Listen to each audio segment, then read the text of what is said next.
এইভাবে একটা একটা করে ডিম আমি এই যে দিয়ে দিলাম। যারা বেগুন খেতে পছন্দ করেন না, এক কথায় বেগুন খেতে খেতে মুখে ছাতলা পড়ে গেছে বা রুচি হারিয়ে গেছে, তাদের জন্য আজকে ভিন্ন স্বাদের এই বেগুন রেসিপিটা। শুধু বেগুন না, বেগুনের সাথে ডিম দিয়ে করবো। আপনারা সাথে থাকেন, দেখতে থাকেন কিভাবে করি। এই যে এভাবে বেগুনগুলোকে একেবারে চাকভাজির মতো করে কেটে নিবেন। তারপরে এই যে দেখেন ভিতরের এক কথায় মাংস যা আছে বেগুনের সব মাল মশলা বের করে ফেলবেন। এই যে আমি যেভাবে করে নিয়েছি ঠিক এভাবে একই ভাবে বেগুনগুলো সব আমি ওইরকম করে নিব। আসসালামু আলাইকুম প্রিয় ভাই এবং বোনেরা, এই যে আমি চলে এসেছি রান্নায়। এই যে দেখেন বেগুনগুলোকে দিয়ে দিচ্ছি, আর এইভাবে বেগুনগুলোকে দিয়ে দিব।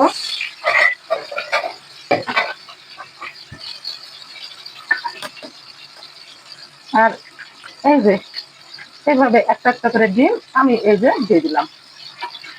এইভাবে সবগুলোতে দিয়ে দিলাম।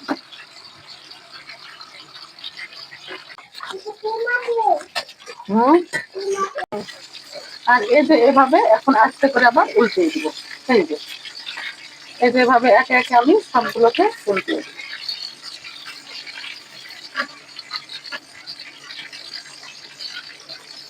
এগুলো কিন্তু বের হবে না, সেই সুন্দর মনে হচ্ছে পাকবান পিঠা। এই যে আমি এখন একেবারে সবগুলো আমি এভাবে ভেজে ফেলেছি ডিম দিয়ে। এখন আমি পেঁয়াজ কুচি দিয়ে দিচ্ছি, আর একটু তেল লাগবে।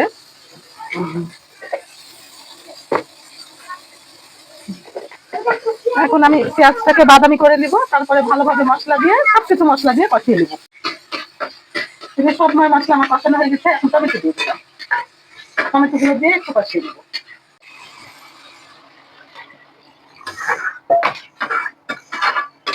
এখন আমি বেগুনগুলোকে দিয়ে দিব, এভাবে একে একে সবগুলো দিয়ে দিব।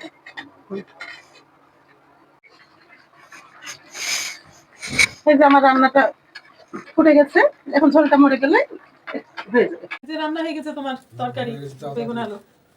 বেগুন আলু না, বানা করেছি ডিম দিয়ে বেগুন। দেখো কি টেস্টি খাবার হবে জানো, সেই আমার পছন্দের। খাও খালি টের পাবেন বন্ধুরা, এই যে এই রান্নাটা মানে যদি একবার রান্না না করে খান বুঝবেন না আসলে সেই স্বাদটা কেমন। সেই রকম স্বাদ এই রান্নাটার। খাও আগে, তারপরে এই করো। আমি একটু আপনাকে খেয়ে দেখাই। আমার মানে সেই সেই পছন্দের। এই যে দেখেন, এর ভিতরে কিন্তু গোটা একটা ডিম। আমি ডিমটা ভেঙে দেখাই। বেগুন তো না, মনে হবে অমৃত খাচ্ছি। এই যে এটা কিন্তু গোটাটা ডিম কুসুম। বেগুনটা খেয়ে দেখো, সেই টেস্ট লাগবে। বিসমিল্লাহ। বললাম না, যদি রান্না না করে খান তাহলে বোঝাতে পারবো না, এত সুস্বাদু এত সুস্বাদু। আর এই যে হালকা হালকা একটু ঝোল রেখেছি, এই ঝোলটাও অনেক টেস্টি। সেই টেস্ট। বন্ধুরা, আপনাদের রান্নাটা দেখে যদি আপনাদের একটুকু ভালো লাগে থাকে, আপনাদের মূল্যবান ভালোবাসা দিয়ে আমাদের পাশে থাকবেন। আর এই খেতে খেতে আপনাদের কাছে সবার কাছে বিদায় দিচ্ছি। আল্লাহ হাফেজ। আল্লাহ হাফেজ।